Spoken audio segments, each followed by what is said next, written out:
Hi friends, మన మానవ మనుగడ భూమి మీద స్టార్ట్ అయినప్పటి నుండి ఎన్నో రకాల డిసీజెస్, ఎన్నో వైరసెస్, ఎన్నో రకాల విపత్తులు, వాటన్నిటిని కంట్రోల్ చేయగలుగుతున్నాం. రీసెంట్గా కరోనా వైరస్ కూడా ఎంతో నష్టపోయినప్పటికీ దానికి కూడా వ్యాక్సిన్ కనిపెట్టి దాన్ని కూడా కంట్రోల్ చేయగలిగారు.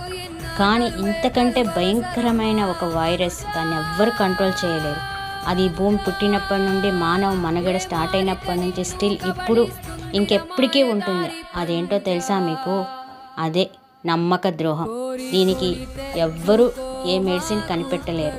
దీనికి మెడిసిన్ ఏంటంటే మనకి మనం జాగ్రత్తగా ఉంటూ మన లైఫ్ని లీడ్ చేయడమే. కాదంటారా?